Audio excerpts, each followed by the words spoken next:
It's been about 8 months since a major chemical spill into the Rio Cobre left the river a stinking mess of chemicals and dead fish. It destroyed the livelihoods of the people who live here in Yuaton, in nearby Kent village, people who used to fish in the river as the source of their livelihood. So we're back now to talk to them, to find out how they've been doing, what's the current state of the river, and what they want to see happen now. I'm Dion Jackson Miller. You're watching All Angles.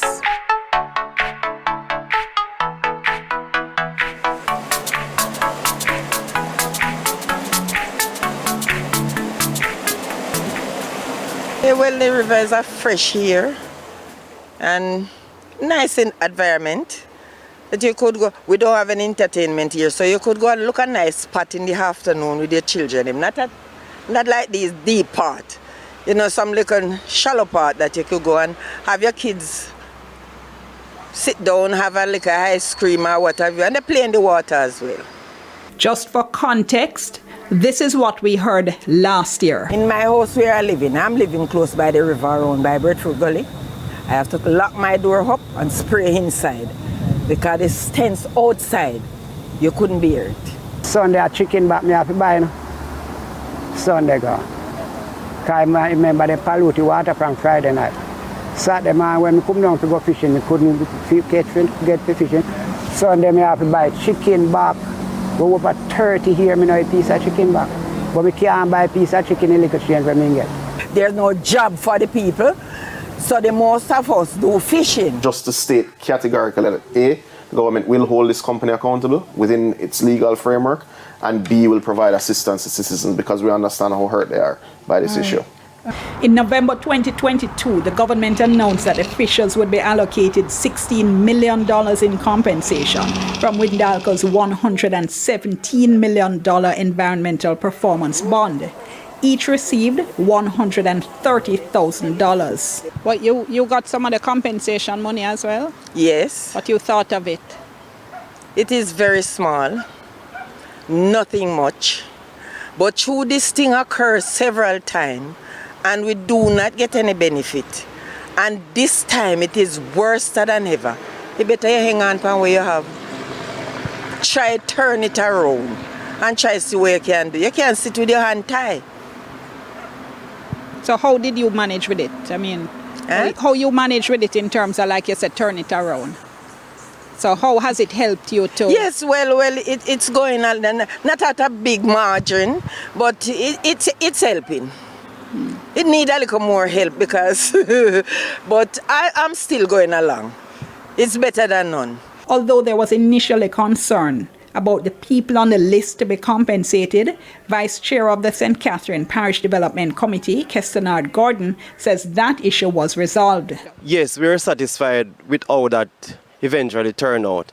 Because what really happened was that the ministry never had a list anyway, right? And eventually it is a list that we had prepared that they had to use, right? So we are satisfied. They never had any list to be reconciled, right? So eventually they used the list that we had prepared. When you got the compensation, they made you sign a paper? Yes. To say you wouldn't sue them? Yes. Did you have any trouble signing that? Any problem? No. Tell me why not? Why the... Well, me glad for little much, you know. Because I was on my face.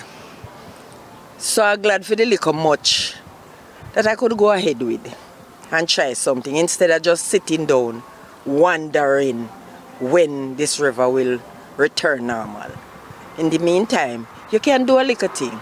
Not very much, but small master thankfully receive. In an effort to secure the small compensation that the government offered them, they had to sign an indemnity form which would prevent them from suing the government. That too is so unfair because the government, especially through its state agencies, have neglected the people and they have not come forward in terms of their responsibilities to the people, and they are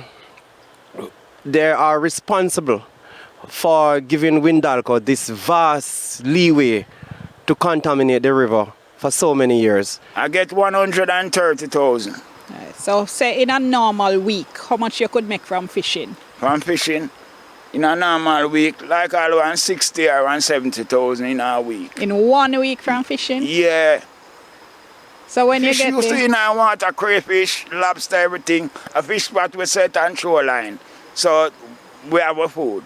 so the 130,000 in terms of compensation now, how far that went to compensate you?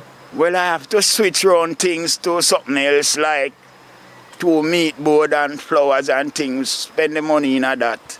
See if I can turn over something and make things go on. Well, from the big pollution now, I see a terrible havoc, like none of the youths them catching fish.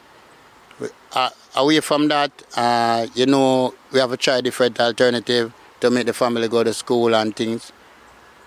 I have like a 2-month contract with somewhere else, so I be there on that, and when I come back, it's back to the whole original, okay? So you can't leave the route around, okay? So when you do stuff like that, back to the river, don't it? Clifton Barrett has been fishing along the banks of the Rio Cobre for over 30 years. The ongoing impact of the fish kill has affected him badly. Devastating, because we can't get no fish to eat, sell, nor make our livelihood all right. But when you come back to Pardon the river me? now, what is in the river now? No fish that we can catch for sell or eat or give a friend them somewhere, so nothing go on the river now. Cause if you go down there and look now, you hardly see any of the little insect them will survive in the water when the water is good. Because when the water is good and clean, you see some little ticky and some people call it bobby biter, but we call them sandfly, you know. So we don't see none of them there yet. I'm doing a little grate and a little coconut to build like a oil. Do a little chocolate, although it is scarce. Nothing still is in the river. We don't know when this hope will over, because there is no fish put back in the rivers yet. And we have to try a lot of things, a lot of little things. So tell me, what has happened for you since last year when they had the pollution? Well, very bad. I have to turn to flowers, meat board and things to survive. And enough other people don't have anything to turn to survive, so we are struggling. What you say you have to turn to? Meat board and flowers. What's that? Chopping board. Oh, you mean like you make the board out of a tree? Yeah. And flowers? What you do Yeah. with flowers? Talk into the mic. Well, I put them into bag, have them on the roadside and sell them. And how that going compared to the fishing? Well, the fishing is much more better. But I still can survive by the flowers and meat board. But other people don't have anything to survive after. What you used to? Oh, swims, crayfish, perch, sandfish, eel, mullet. And we don't see any more of that one and kill out everything. We don't have anything more of that. So what is in the river now? Well, in the river right now, well, we can see 2 catfish and thing, and we don't want a catfish. Why? Catfish, we don't generally eat them there. Then clean out the river. we don't eat those. And we don't sell those, so nobody don't want them there for buy. And most of them they survive through a system in our water right now. Me da have a fish man. Me have fish man a Sunday day when you look for it's a pleasure to look at my dish. When me season up my fish, me just cover them up and then stay there and start. Yeah man, nice fish. I would feel happy and proud if someone come along and said, would you like a fish? Me not talk something with itch in your teeth or in your throat, a nice fish.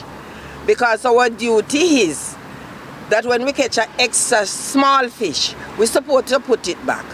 And if we catch a fish that looking like it is pregnant, having a lot of egg, we throw it back because that can give us several more fishes. So we don't destroy them. So how you feel now, that, knowing that that is what you're used to? And then like you say, you're now talking about chicken back and so. Why bad. Can't bother, Mr. It cannot worse. it worse. Sometimes it's not everything you can say to somebody about your hunger. So you have to solve it yourself.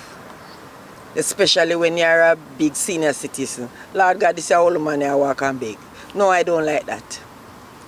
But if I get something else that I could do now to help me along, I'm not on any pension, I'm not getting any benefits from the government.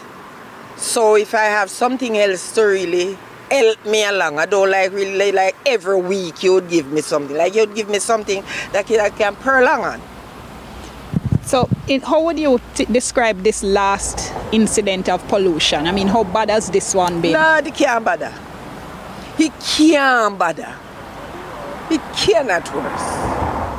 It's dangerous still. Bad. If you also have the experience of this river, I know it is beneficial to you as a senior citizen or a poor person or a person who depend on the river, you know the danger that it has done to you.